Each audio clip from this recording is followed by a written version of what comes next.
राजनीति मात्र एक ऐसा पेशा है जहां चोरी कर सकते हैं, झूठ बोल सकते हैं, धोखा दे सकते हैं, फिर भी सम्मानित किए जाते हैं। ये शब्द है प्रसिद्ध अमेरिकी लेखक मार्क ट्वेन के, जो आज के भारत पर बिल्कुल सही बैठते हैं। राजनीति में सबसे बड़ा सवाल ये नहीं होता कि क्या हुआ, बल्कि ये होता है कि आखिर सच क्या है। ऑपरेशन सिंदूर एक ऐसा सैन्य अभियान जिस पर पूरे देश ने भारतीय सेना के शौर्य को सलाम किया। सरकार ने दावा किया कि भारतीय सेना ने आतंकियों के ठिकानों पर सटीक और निर्णायक कार्रवाई की। दुश्मन को भारी नुकसान पहुंचाया गया और भारत ने यह संदेश दिया कि आतंकवाद का जवाब अब उसके घर में घुसकर दिया जाएगा।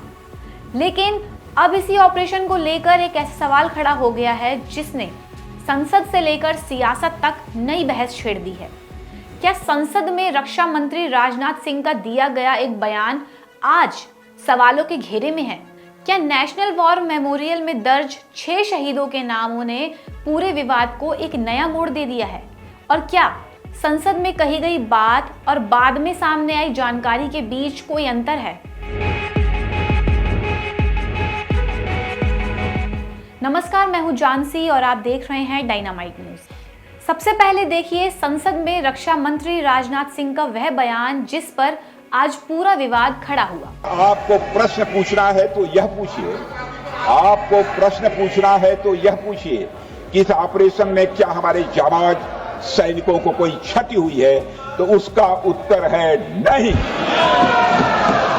साल 2025 में संसद में ऑपरेशन सिंदूर पर चर्चा के दौरान रक्षा मंत्री राजनाथ सिंह ने कहा था, अगर प्रश्न पूछना है तो ये पूछिए कि क्या इस ऑपरेशन में हमारे जाबाज सैनिकों को कोई क्षति हुई है, तो उसका उत्तर है नहीं।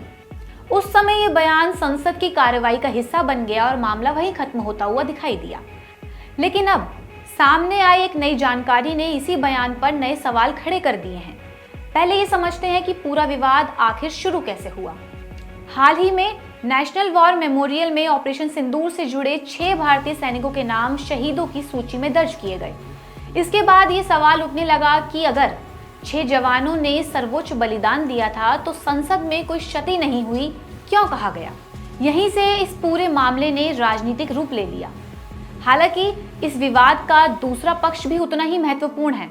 अब तक सरकार की ओर से ये विस्तृत आधिकारिक स्पष्टीकरण नहीं आया कि रक्षा मंत्री के बयान किस संदर्भ में था। क्या उनका आशय केवल ऑपरेशन के मुख्य सैन्य अभियान के दौरान हुए नुकसान से था या पूरे सैन्य घटनाक्रम से? क्या जिन सैनिकों के नाम बाद में दर्ज किए गए वे सीमा पर जवाबी कार्रवाई या ऑपरेशन से जुड़े व्यापक घटनाक्रम के दौरान वीरगति को प्राप्त हुए? इन सवालों पर अब भी स्पष्ट आधिकारिक जानकारी का इंतजार है। इसी वजह से मामला केवल सैन्य कार्रवाई तक सीमित नहीं रहा, बल्कि संसद में दिए गए बयान की व्याख्या को लेकर भी बहस शुरू हो गई है। इस बीच कई राजनीतिक प्रतिक्रियाएं भी सामने आई हैं। सबसे तीखी प्रतिक्रिया कांग्रेस की ओर से आई है। कांग्रेस नेता पवन खेड़ा ने प्रेस कॉन्फ्रेंस कर कहा कि अगर 6 सैनिकों ने सर्वोच्च बलिदान दिया था तो संसद में कोई क्षति नहीं हुई वाला बयान किस आधार पर दिया गया? उन्होंने कहा कि या तो रक्षा मंत्री को पूरी जानकारी नहीं दी गई थी या फिर संसद के सामने पूरी तस्वीर नहीं रखी गई थी। यह कांग्रेस का आरोप है। फिलहाल सरकार की ओर से इन आरोपों पर विस्तृत आधिकारिक स्पष्टीकरण का इंतजार किया जा रहा है। अब सभी की निगाहें इस बात पर है कि क्या रक्षा मंत्रालय इस पूरे विवाद पर विस्तार से अपनी स्थिति स्पष्ट करेगा और संसद में दिए गए बयान का संदर्भ बताएगा। फिलहाल इतना जरूर कहा जा सकता है कि ऑपरेशन सिंदूर की सैन्य सफलता पर देश एकजुट दिखाई दिया था, लेकिन अब उसी ऑपरेशन को लेकर संसद में दिए गए बयान पर नई राजनीतिक बहस शुरू हो चुकी है। एक तरफ विपक्ष सवाल उठा रहा है तो दूसरी तरफ सरकार के विस्तृत आधिकारिक जवाब का इंतजार है। आने वाले दिनों में सरकार की प्रतिक्रिया इस पूरे विवाद की दिशा तय कर सकती है। इस पूरे मामले पर आपकी क्या राय है, हमें कमेंट करके जरूर बताएं और देखते रहें डायनामाइट न्यूज।